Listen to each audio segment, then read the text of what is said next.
Hello, and welcome to the Shoot, Reload, Repeat podcast. I am your host, Calvin, aka Practical as Buck, and today I have a very special guest. Been kind of waiting to have this guy on. His name is Joseph Kennedy. He's very new to shooting. He's very new to Instagram. He has a whole 14 followers on his Instagram, Alta Performance. But he's a really cool dude. We've talked a little bit on the Instagram, and I really like his philosophy and things like that. So I wanted to have him on. So thank you, Mr. Kennedy. Thank you, Joe, for being on the show, man. Hey, no problem. Thanks for having me, and thanks for putting such a great podcast out there. I really appreciate it. Oh, I appreciate that. We try here at Shoot, Reload, Repeat podcast. I kind of talked some smack in the previous episode that's going to be posted before this one to my other podcasters. No harm, no foul. I'm just trying to, drum up some beef, trying to get some followers. So I don't want people to hate me because I was talking smack about other podcasts, but I was just doing just to, get, kind of stir the pot a little bit. Absolutely. So, man, you connected, we connected on Instagram probably about a month ago, a little less than a month ago. And so why don't you kind of talk about where you're from, kind of like your whole shooting journey? Yeah, absolutely. So yeah, we actually connected. So the funny thing is I have hints. I saw you first on Reddit, dude. I think I was in a reloading sub or something. Oh yeah, I try to post fire stuff to Reddit. I kind of I kind of got away from that because I was making people mad. Some PCC memes, dude. I had negative, I think so I posted this PCC meme, and this guy said it's not a crime to shoot PCC, and I said, well, it's not a crime to be gay either, and I think I got like 100 downvotes on that comment. So yeah, I kind of backed off. I don't want to make the internet's too mad. Especially dude, sub the Reddit, the Reddit population. It's a different breed. I just uninstalled it off my phone. I'm like, this is garbage. There's no accountability. People, I don't know. It's just not my favorite spot to be. Anyway, so yeah, you were in there, and it's funny because I'm used to listening to the Reloading podcast, which is on the Firearms Radio Network, and those guys are great. Sometimes though, it's a little slow paced, and so I was kind of out there looking for a new Reloading podcast, and I saw you say, hey, you're out there, check out you may even remember this. You're like, come check out the Shoot, Reload, Repeat podcast. And I was like, oh, dope. I'm stoked to come out, and I'm stoked to listen and, hear a fresh new take and a different podcast on reloading. You're like, dude, it's not really a reloading podcast. It's like a competition shooting podcast. And I was like, oh, noted. But still, it pointed me to the podcast, and I scrolling through, and I saw that you were hosting Mike Stoker, and I was like, time out. And I know Mike because I lived out in Vegas for 2 years. And I got to know Mike a little bit and his family, salt of the earth human beings.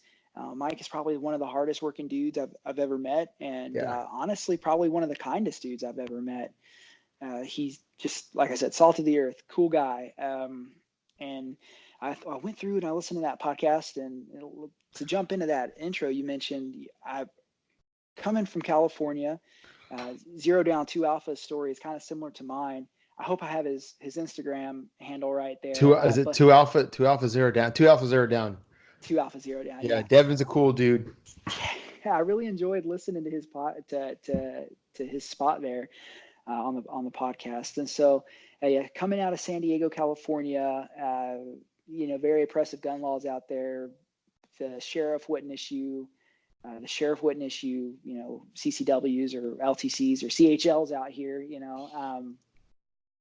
And got a job offer with a company out here. I was like, dude, I'm gonna take it. And the wife was okay with it. Well, sort of, I kind of okay with it. She's coming around now.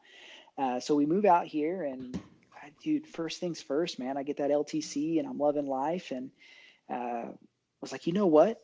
It's really important that I get training and I'm properly educated. And, I'm a Texas Law Shield, customer. I have their plan for my wife and myself.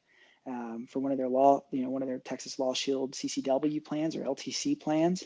And so I want to be as responsibly armed as possible. And so the genesis for jumping in to the shooting sports has been, well, originally I had my shield. I had a California compliant shield, loaded chamber indicator, magazine safety disconnect, and slide safety. That sounds And terrible. oh, doesn't it? Doesn't it? And yeah, it was wretched. But the pistol is, I mean, the shield's a good pistol. I was like, all right, cool. Come out here. My wife, dude, it's a twisted joke they play with you in California. You go into a gun shop, and they have this little section. It's for the class of human beings that are above another class of a human being. And it's for the law enforcement officers. I love law enforcement, and I'm oh my gosh, support blue and everything. Oh my gosh.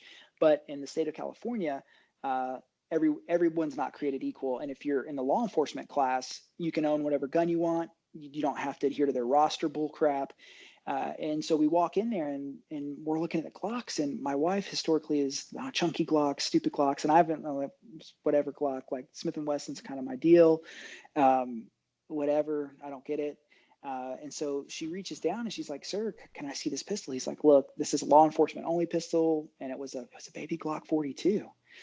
And boy, she put that thing in her hand, and he had handed her some SIGs and stuff that were on the roster. And he hands her that Glock 42, and she just melts, just falls in love. And then, of course, sorry, ma'am, give it back. You can't have it. You're not a privileged human being. So, okay, cool, whatever. Within a week of me being out here in Texas, I'll walk into my local gun shop and there's one used. I'm like, yes, let's do it. And because I'm frugal like that. And then there was the accompanying laser, which she said she wanted. Perfect. Boom. Group them together. Oh, what's that? You said you have a spare magazine. Bring in my total to, 2 mags, whatever, for 10. You threw another extra mag for $10. I was like, man, felt like Christmas time. And it's so funny because I'm literally walking out of the store because I had my LTC, and it was I'm fingerprinted, background checked, I'm bona fide, right? Let's go. Hands it to me in a plastic bag, and I walk out with it, right? And it's culture shock because there's a 10-day waiting period, right, in California. Yeah, you almost feel like, I guess, in California when you buy the gun, you're like almost like I almost feel like it's like you feel like you're doing something wrong or bad. Like, absolutely, they do. They really taboo it. It's pretty ridiculous. So basically, I come back and, dude, I get her holster. She's got a multi-holster. It's a reactive. It's a React holster. So when the Viridian RC5, I think I may be getting the gear mixed up. But basically, when she draws, the laser cuts on automatically, so she doesn't have to think about it. Super cool. So I started doing dry fire practice with that. And I was like, man, the grip angle's legit. So then I started looking around at Glocks, and I would go to shops, and I was like, oh my gosh, the grip angle is legit. I really like it. So long story short, I ended up grabbing a Gen 5 MOS variant with the front slide serrations because I'm stupid and I care about that. So I got them on mine. I paid a company to put them on mine. I think they're cool, and they help me when I, rack the gun and stuff like that. So I don't think they're not pointless. Like when I do an unloaded start, I rack the gun from the front. I don't rack it from the back. So all day.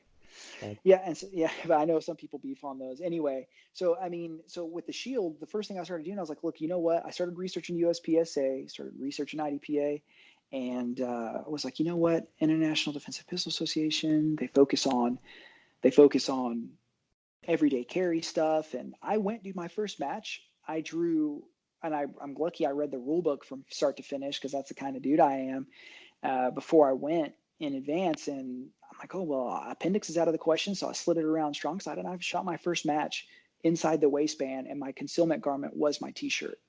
And you got these freaking guys out there with these ridiculous looking vests, and it's like, what's the point? What's the point, right? And I was like, that's not for me. I don't care how many points down, how many points down I go. I don't care anything. I just do not want to get DQ'd, and I want to practice my gun manipulation and shooting under stress and duress, and this will serve its purpose. I have no desire to compete, no desire to do any of that. That changed very quickly. A mentor pulled me to the side on the range and said, Joe, listen to me. If you want to get out here and compete, man, grab you. He's like, I said, I want to shoot the matches with the gun I carry with every day. He's like, look, man, he's a retired Marine, firearms instructor.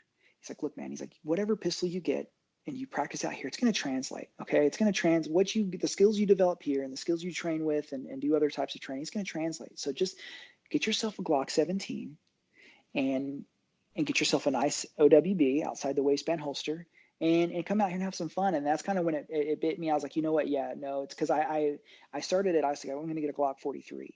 And I said, no, I'm going to get a Glock 17. No, I'm going to get, so 43 to 48 to 48X. And I kept creeping up in size. I was like, finally, I was just like, screw it. Let's go 17, and got the bug and shot, like I said, I'm on my match. I've shot 5 matches for IDPA, and I've got the bug, and I'm super amped to get into USPSA, which, by the way, first match is this Saturday. Yeah. So I think IDPA is just a great, like when we've said this, I think I probably said it 5 or 6 times on the podcast, but if you're going to get into like shooting, like competitive shooting, I think IDPA is the first place to start. The last match I shot with my dad in Lubbock, probably like a week or so ago, there was a guy that all he shoots is IDPA, and he came and shot a USPSA match, and he freaking loved it. He loves the, I guess the openness and the freedom you have in USPSA. But IDPA is great because you're not going to shoot more than 18 rounds. You can pretty much show up with a gun and 2 or 3 mags, and you can just show up and shoot. And then once that bug kind of bites you, then you can start shooting, other disciplines and things like that. So, and IDPA is also very, very like accuracy focused. And I know people like Devin that shoot IDPA pretty much all the time. When he goes to shoot USPSA, he has to kick himself in the butt and get himself going because he's used to shooting slower and getting his hits rather than trying to push it. So that's great, man. So why don't you kind of talk? So we kind of mentioned your gun. Why don't you kind of talk about like what gun are you shooting? What are you shooting? I guess what division are you going to shoot in USPSA? What did you shoot in IDPA? And you're kind of like your whole setup you got for competition shooting. Yeah, absolutely. And to listeners out there who have been doing this a while, you're going to hear my gear setup, and it's you can probably laugh me to scorn here. So just bear with me though.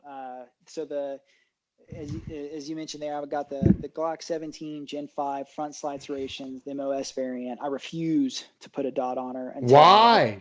Listen, the dot is the way to go, man. Calvin, listen to me. There's method to my madness, okay? So I refuse to put the optic on it, and this is why. Because I go slow and really suck. And here's my thing.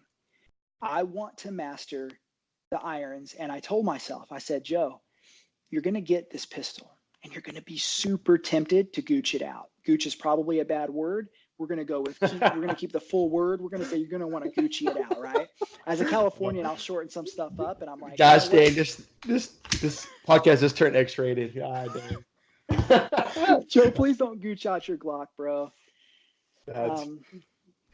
Anyway, I digress. So I was like, you know what? Here's my stuff. Before I do anything to this pistol, here's my parameters. In order to put an optic on this pistol, I have to score top 3 at an IDPA finish. I have to get in my division, stock service pistol. I have to score at least 3 in position 3, and then I'll go out and I'll shop a nice optic.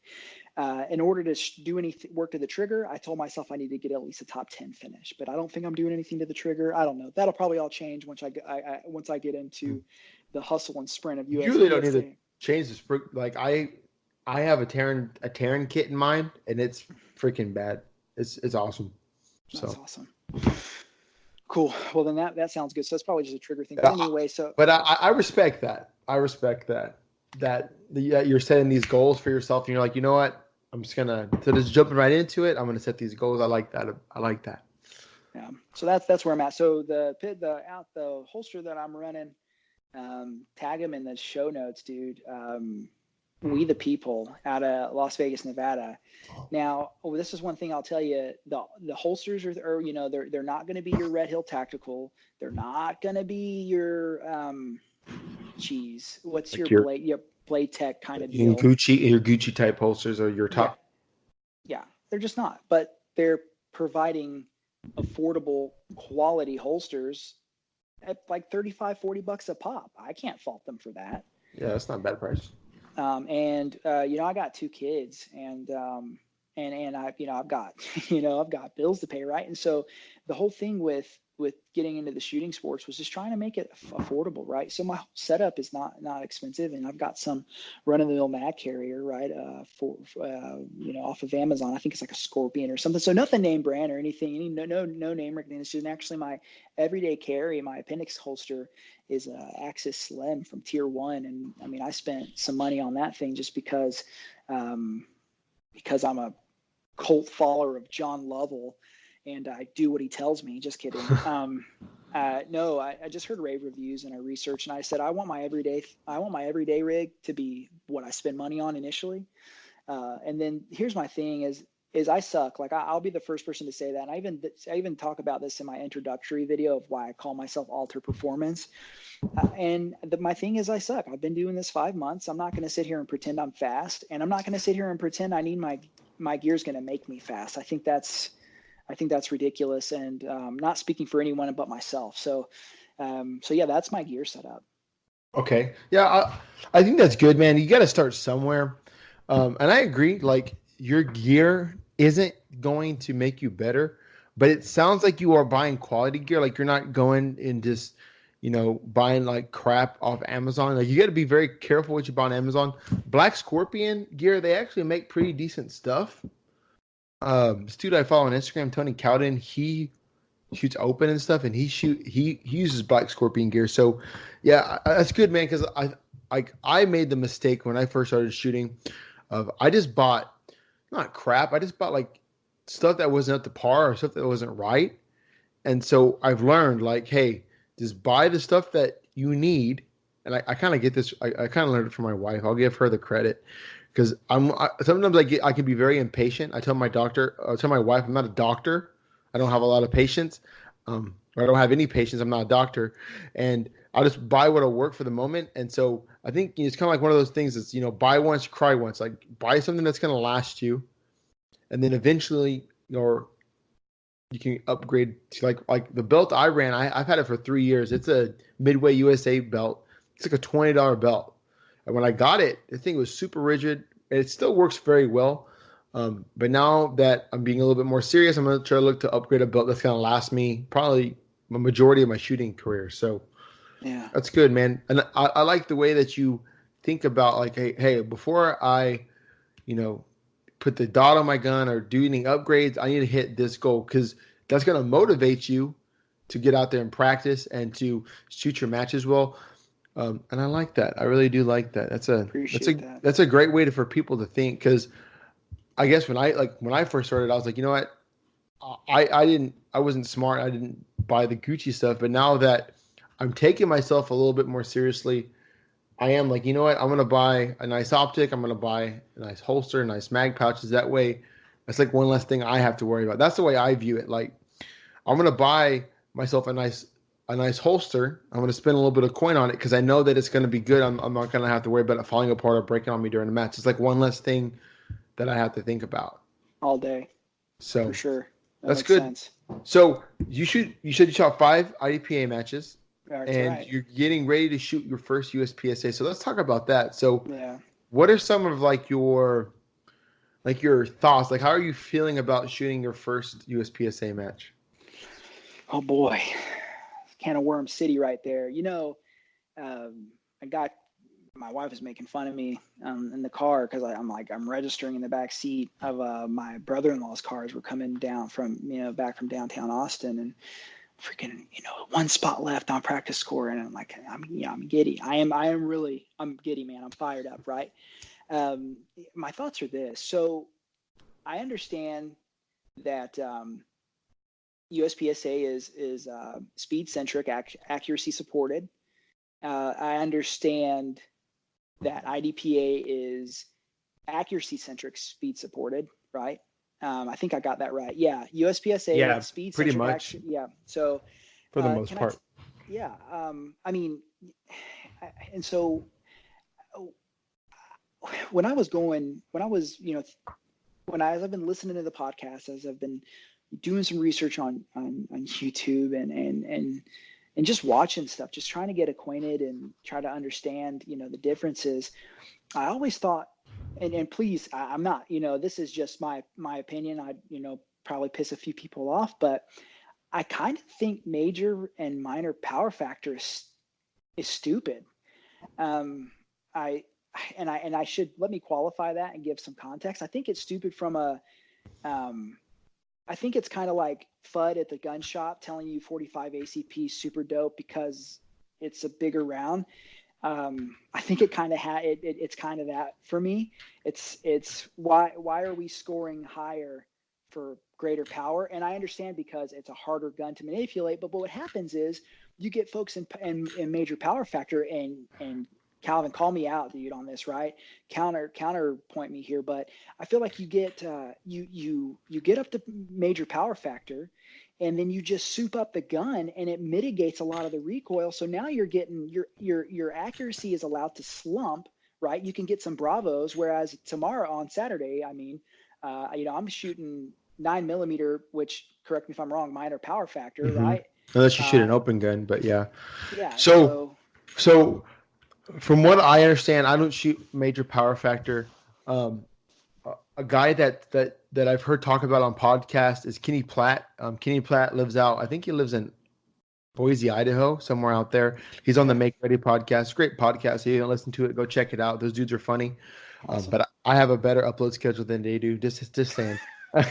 Anyway, but he shoots limited, but then he also shoots single stack and minor. And he talks about, they're shooting like you're shooting a 40 caliber, and a lot of these guys, like for limited, most guys are shooting 40, and they're not really making powder puff loads. I think a majority guys are shooting, because I think the major power factor, the lowest power factor you can have is like a 165. I think most guys are like at 175, 180. So I've shot like a Gucci STI 9mm major gun. One of my buddies let me shoot it.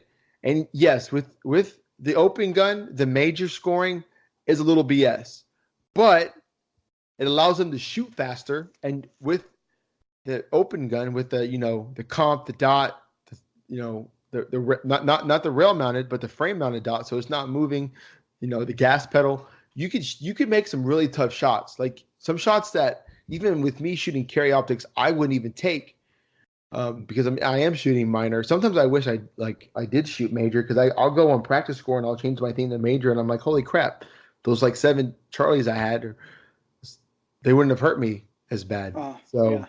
But I think I like it because like guys that shoot single stack, so they only have 8 rounds in the gun, so the major power factor kind of helps them, gives them a little bit of speed, because they can absorb a few more Charlies and not have to shoot so many alphas. Does that make sense? Like limited, like I started in limited minor, and I was getting my butt whipped, mainly because I sucked, but because major power factor, it's a thing. Like, and I have it right here. I keep it on my computer. I keep the scoring on my computer. Like I screenshotted it from USPSA's website. So if you don't know, we can just talk about this really quick. Major power factor, you get a 5 for an alpha, you get a 4 for a Charlie, and a 2 for a delta. Versus minor, it's 5 for alpha, 3 for Charlie, a 1 for a delta. So if you shoot a delta, 2 deltas on a target, you're only getting 2 points instead of 10. Versus major power factor, where you're getting, 4 points instead of 10. So I can see where you're coming from. But unless they're shooting an open gun, I think the major, I think it's fine, because I don't think most guys, they don't tune it too much, and if you're not shooting like a compensator or your barrel's not ported, I think you can really feel it. So that's just my opinion. So no, that's great. I mean, that's definitely great. Just great information. And I think what it is more than anything is that it's a paradigm shift, because I've just been so accuracy centric, and I'm thinking, coming from a okay, well, I'm shooting this to, I started shooting sports because I felt like it'd be a great way to test my gear and stress and dress. By the way, the first IDPA match I ever shot, I've been tracking my scores. Like I've progressed pretty well. I've gone from 25 down, 30 down, 40 down, crazy points down. last match I shot, which I'm posting video of soon, and kind of a match stage by stage breakdown, I was at 10 down, dude. You know, that's pretty good. So the shift you're gonna have to make mentally with USPSA is you still have to shoot. You still have to shoot accurate. Like I think people say, "Oh yeah, you don't need to." You don't need to shoot accurate. Like you can, like just hit the targets to move. But what are you shooting? What are you shooting? Like what division? I'm sorry. What division are you shooting in USPSA? Believe it's production. It's the stock clock 17. Okay, so for production, there's minor power factor. So you have to get your hits. You have to get your alphas because if you don't, like you're going to be behind. And see, that was my thinking when I first started shooting USPSA. I'd say, screw it. I'm going to shoot fast. I'm going to burn it down. I'm not going to get my points. Well, and that it made me have a lot of, I hit no shoots. I'd hit, I'd have like 2 deltas or an alpha mic or like a Charlie mic, and that just kills your score. And so this last match I shot, I tried to be real chill. I'm going to shoot my stage plan. I'm not going to try to blow it out of the water. I'm going to split the trigger on fast targets. I'm going to see my sight or my dot on the far targets. And I ended up well, like 6 overall to 30 and then top 2 out of 6 and carry optics. So, jeez, dude. So that's what people say, oh, you want to go fast, but that's why I like USPSA because it's a blend of accuracy and speed. And with power factor scoring, and we can get it, like this is like a whole nother thing. Like on a short stage, you could probably eat a couple Charlies if your time is fast, right? Sure. But then on a big field course, like 28 like 20 has like what 28 shots, 14 targets, whatever. You need to make sure you get all your hits because if you don't shoot the points, you're gonna that's where it's gonna hurt you. So that's what I like, and you can change it, and that's one thing too. Like you can change the stage in USPSA, like you could just move targets around or spread it out and have the same target arrays, and it's gonna change the hit factor. And I'm not one of those dudes who can calculate hit factor. A good episode to listen to, Shoot Fast podcast. They have like a whole episode on hit factor calculus, and I've listened to it like 3 times, and every time like my eyes rolled back in my head because I was like, it's crazy. So I think that's something that you want to think about Saturday when you go shoot is I still want to get my hits, but I want to do so quickly. For sure. You know what else I'm excited about USPSA? The not having the dumb rules, not having dumb rules. That's funny, dude. You just read my mind. Get out of my mind. I was going to say no tactical priority. You probably have a majority of USPSA listeners here. So are you familiar with tactical priority? Yeah, basically it's like, so when I shot IDPA, it's like, so IDPA used to not have fault lines. So when you would shoot, you had to shoot from cover. And if you expose yourself to a target before you engage it, it's a penalty, right? Is that the best way to explain it? Yeah, it's exactly. It's a procedural, exactly. And so like sometimes it kind of sets you up to shoot targets in a weird order. Like if you're coming into a position, you're going to shoot the first one you see and you're going to lean instead of shooting the one that's furthest away. Like, so like USPSA, people would be like, what the heck is that? Like, I'm not going to do that. It's going to be too slow. But in IDPA, because it's more of the defensive pistol, like more of like the self-defense mindset. I'm not going to use the word tactical because that gets all kinds of in the weeds. But like, it's kind of like that type of mindset. Yeah, no, absolutely. And it's funny, I was listening to, went back and took a look at the backlog of your episodes because I started with Mike, actually, Stoker's episode, and I was like, dude, I'm out. I'm coming back.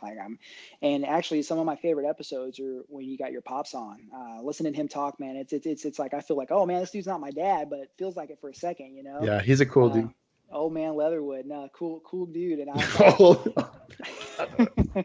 that's how I feel. We should get him a shirt that says that on a jersey. Old man Leatherwood. Old man Leatherwood. But when you guys said, oh, they're used, because I remember people had beef, and I was like, well, why do people beef about the fault lines? Like, it's pretty cut and dry. Like, if your foot's over the fault line, like, get wrecked. Like, that's on you. Pay attention, right? But and then I did not realize that the fault line stuff is new, and it's kind of ripped off from USPSA, right? Because Like, I get it. When you guys said people would do cover calls and Old Man Leatherwood was like, yeah, it's balls and strikes. I was like, yes, that's exactly what that is. You'll get a dude who like, and that's what I didn't like about it, because from a competitive equity standpoint, it's not fair. And I don't want to sound like a child, but it's not. Like, if you have a guy that's not experienced or isn't really paying attention, he might let some people shoot in a way that's going to give them 2 or 3 seconds, with an IDP is like a lot. I mean, it's a lot in any shooting sport, but like it's a lot. So I think using the fault lines is the way to go. It's key. And so that tactical priority is what they call it, not to get, whatever. So basically, if you see the target first, whatever target you see first, you must shoot it. And so what'll happen is you'll be basically, they call it slicing the pie, and it's outside in. So if you're in cover, naturally you're going to see the farthest most outside target first. And so you have to shoot that string of targets from left to right or right to left, depending upon where your cover is. And dude, I mean, you'll see this video that I'm going to post with my 5 stages. You're going to see where I just hesitate. And there was one I was coming down a hallway, and my mag change was super solid, and I hit this popper that was behind a target, and I hit it. And I even before the stage, I was stage planning in my mind. I was like, dude, I'm gonna hit that target, activate the popper, and I'm gonna leave it, because you have to put, the stage dictates you put 2 rounds in each target, and it's sure thing. I did. I hit it, and I couldn't leave the target, and hit the next target without putting a second round on it, or it was a procedural. And so, and you see me shake my head and laugh it off, because I knew I had to go back, and the popper activated a swinging target that didn't stay shown. And so I had to hustle back over to that target. So I'm just excited to go out there and kind of just do a stage plan, watch some other guys run it, and then, just focus on getting hits and focus on going fast and not sucking, instead of focusing on, and just being safe and not focusing on these rules that, I mean, at the end of the day, they're both games. And whether you're playing Ticket to Ride or Settlers of Catan, for all you board game fanatics out there know what I'm talking about. I mean, you're playing a game, so you're going to play by the rules, right? But I'm excited to play by a different set on Saturday. Yeah, and I think you'll like the freedom, man, because it's great. You get your 5 minutes to walk the stage. Where you're shooting Austin Practical Shooters, they shoot at Austin Rifle Club. If you're ever in the Austin area, they put on a great match. You can always tell a good USPSA match is if there's multiple options to shoot a stage.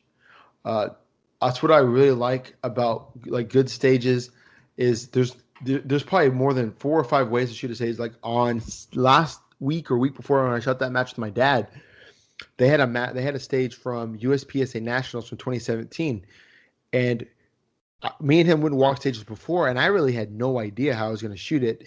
And it took me about 5 minutes to figure out what I was going to do, because there was probably 4 really good ways to shoot it, and I think I might have found the best way. So I think that's what I like about it, and I think that's what you'll like about it, because there's a lot of thinking that goes in to USPSA. Mm-hmm. So you'll like it. We'll try to get you back on maybe either next week or week after. I think I might post this. I might do a double episode week. Maybe we'll try to get you on and you can talk about it. If not, maybe you can get a few more matches under your belt and we can get you back on and you can talk about your experience, because I think you're going to love it. Sure, I think that'd be great. You're going to fall in love with it, man, because it's fun. It's all I think about and talk about. My wife gets so mad, and I think the podcast is a good outlet for me, because I'm like meeting a lot of people in the area that do it, so I can talk to them about it. Because sometimes my wife is like, can you please just stop talking about gun stuff for like 5 minutes? I'm like, okay, I'm sorry. So I guess we could talk about like your reloading setup, because that's a huge part. You talked about at the beginning how you were cruising the Reddit looking for reloading stuff. That page on Reddit, the reloading page, is actually not a bad page. There's a lot more rifle reloaders on there, so I don't really post as much stuff on there. And like me and my dad say, all the reloading stuff we talk about on here is not advice. It's just what we talk about. So, but why don't you kind of talk about your setup, like what bullets you're using, loads, all that stuff. Absolutely. Like they say over at the Reloading podcast is, whatever recipes you hear, they're on us, and whatever practices you have, and whatever you do is on you. So don't take any of this as stick to published loads, folks, as they say over there, the Reloading podcast. And what I'm talking about today is a published load. It's funny. The last match I shot IDPA was out at Cedar Ridge. Sorry Yeah. if I'm. Yeah, Yeah. Cedar Ridge. That's where they shoot Alpha Mike. Yeah. Okay. Cool. Yeah. Well, this is Texas Tactical, and they shoot them they shoot their IDPA matches at ARC and at the Cedar Ridge there. And I'm out there shooting, and it's funny because I come off a stage, and this guy's like, dude, what kind of freaking ammunition is that, dude? And I'm like, it's my reloads. He's like, man, like not so hot, bro, because the report was super loud, is what he was saying. And it was like, good assumption, buddy. Like, maybe you're just, I don't know why the report's loud. It's literally the minimum load for the bullet I'm shooting. I'm shooting a plated Berries 147 grain over 3.6 grains of tight group. That should be like, well, I don't know, man. Have you tried dropping it down at all? You know what? Tight group, like I shoot a 147 black bullet, coated bullet, and I only use 3.1. Jeez. So maybe, but dude, check this out. The max on that bad boy is 4.2. Well, yeah, you can ask my dad about that because he shoots Berry bullets. He shoots 95 grain. He puts freaking 8 grains of freaking powder in there. No, not 8 grains. Right. Like no, I feel 6 grains. But yeah, maybe like drop it to 3.2, 3.4, like load a couple rounds up and see. Because do you have a chronograph? Have you tried chronoing your ammo? I wish you could see I wish you could see a text message from my brother-in-law this morning. I was like, dude, I know what's on the Christmas list, homie. Like I know what I'm getting for Christmas already, like chronograph, right? And the reason being is I started out, so I load on a Dillon 550B, and the reason, try not to get too much in the weeds here, but the reason I got the press, it wasn't because I wanted to load.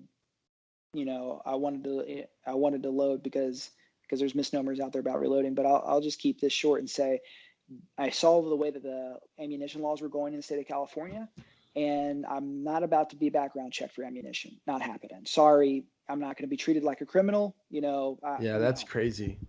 And so I was like, you know what? Price of ammo is already expensive out here. Let me just get into this reloading thing. So I helped a couple buddies. I helped a couple buddies put some rifles together and had some extra money come my way because I kind of, consulted with them through that. So I had some extra coin. And I was like, you know what? I'm going to do this thing. And I freaking invested in the 550B, and you guys nailed it. I think it was a Devin, the podcast with Devin. It's like people say you're saving money when you're reloading. That's a falsity. But yeah, you're not.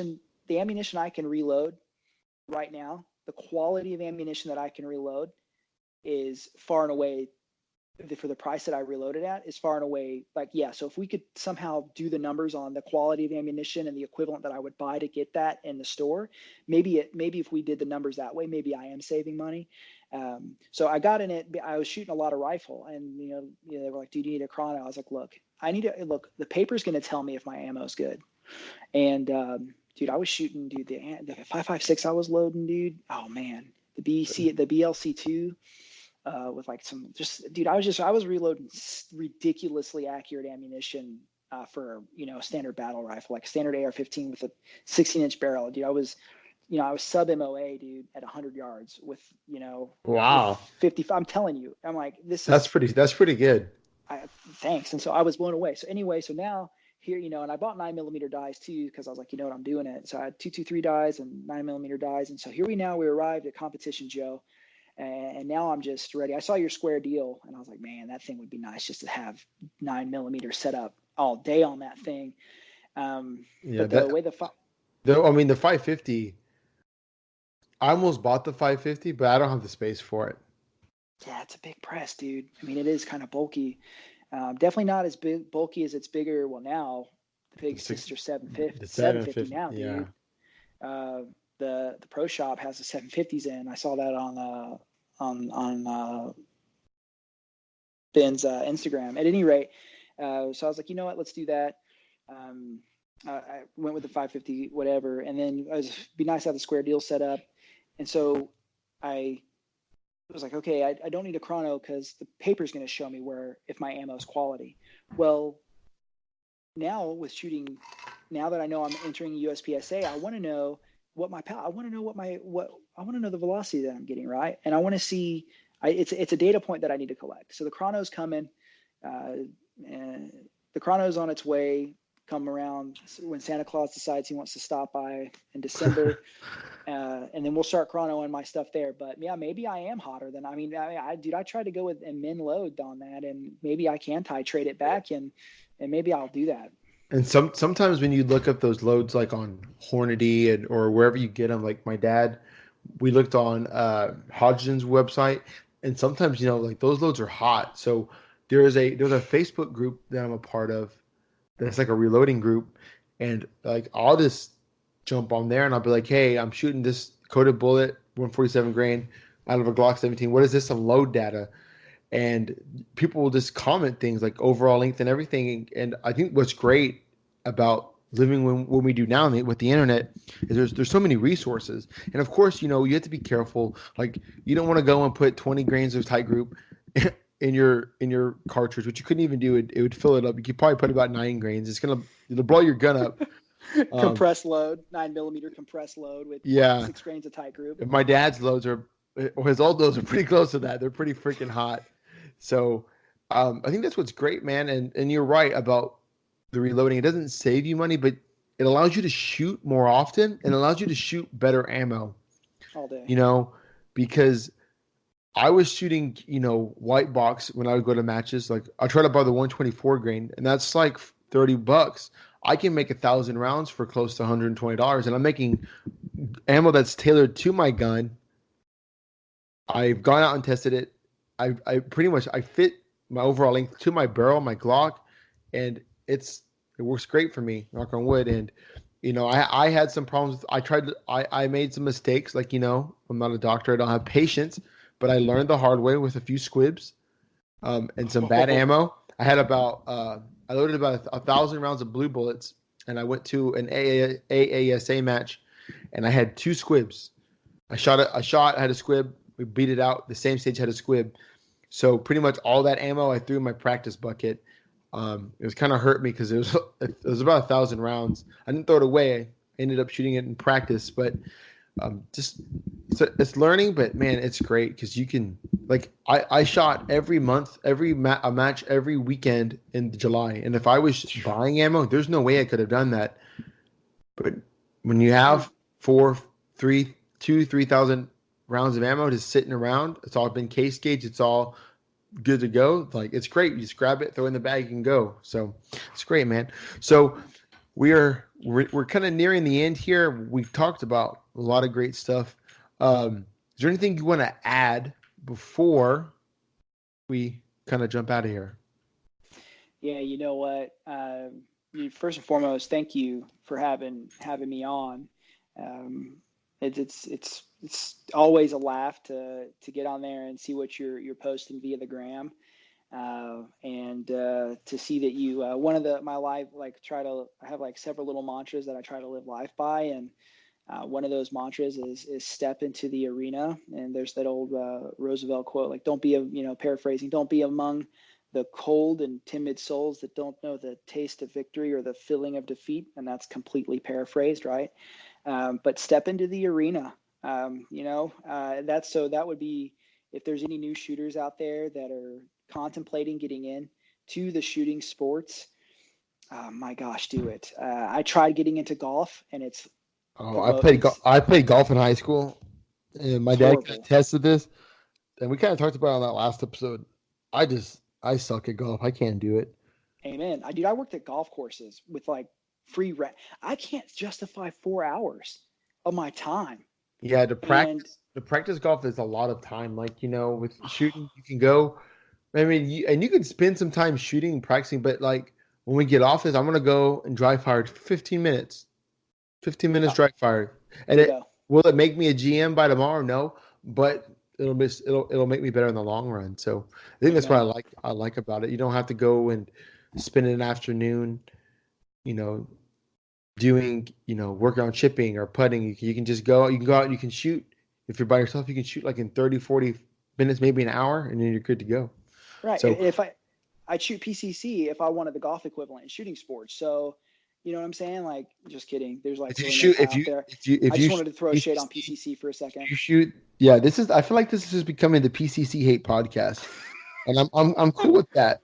And me and my dad we have to have a we're gonna have a conversation because that match we shot, there's this PCC guy, and my dad had told me about him. He's a character, and I didn't believe that he existed, and now I'm a believer. And we'll talk about that in another episode. So, before we get out of here, guys, thank you guys for listening. I appreciate it. We have a Facebook page, so go on to Facebook, search Shoot, Reload, Repeat Podcast. My little picture will pop up. Make sure you click like. Everything I post on my Instagram, you can follow me on Instagram as well at Practical as Buck. It posts to both. So follow me on Instagram, follow me on Facebook. I'm up to 700 followers as of today on Instagram. It's like the most I've ever had. So like I'm kind of like, oh my God, I'm kind of glad I started some podcast beef. I just while we were talking, I kind of started some podcast beef with Robert Wyatt from the Paracast. I love the Paracast is probably one of my first shooting podcasts. The dudes on there, Tom, Steve, Robert, Kenny Terry's new on there, but those dudes, they make me laugh. They're really funny. They're really knowledgeable. So go listen to those dudes. They kind of gave me a hard time on their last episode. So I think we might have some, I don't know. There's something going on. So we'll see what happens. If you listen on Apple Podcasts, please make sure you subscribe. Anywhere you're listening to, make sure that you subscribe and also leave us a 5-star rating. We're trying to get our reviews up there. Leave us some feedback. Follow us on Instagram. You want to plug your social medias before we get out of here? Yeah, I will, just so everyone that goes and sees that stuff. I just started up Instagram. Don't do Facebook. Not really into Zuckerberg. So I'll give them my Instagram patronage. Mainly because I wanted to get out and receive, wonderful content from people like you, Calvin, and I wanted to follow, I wanted to follow you, and I wanted to follow, and I knew I was starting this journey. I knew YouTube was going to be an outlet. Didn't really anticipate Instagram, but just people that I look up to are on the gram, so I'm there too now. So Alter Performance is the Instagram account, and the kind of the background on Alter Performance, you can go over my YouTube channel as well, Alter Performance, and I give a whole spiel of why I call it Alter Performance, not because I'm high speed and because I want you to like buy my merch, but you can learn about it there. Go check it out. Yeah, it's good. It's a good video. The YouTube thing, man, it's a good place. I haven't posted on YouTube in freaking forever, so if you follow me on YouTube, I'm sorry I haven't posted a video in like months. But thanks, man, for being on. I really do appreciate it. After you shoot your match, we'll probably talk. I'll try to get you on the podcast. I'm about to get really busy with work here pretty soon, but I'll try to get you on. Maybe you can maybe we can shoot a match together. Maybe I can try to go to Austin, or maybe we can try to meet and maybe we shoot Hose Fest or something together. We'll figure something out. We try to shoot. Love it. So thank you guys for listening, man. Make sure you go follow Joe. Let's try to get his followers up, man. He's a good dude. He'll get there. Like, just keep posting on the gram, man. I remember when I first started my page, I think I didn't even hit over 100. It took me like a year to get over 100 followers. So just keep it up. Guys, thank you guys for listening, and shoot fast and don't suck.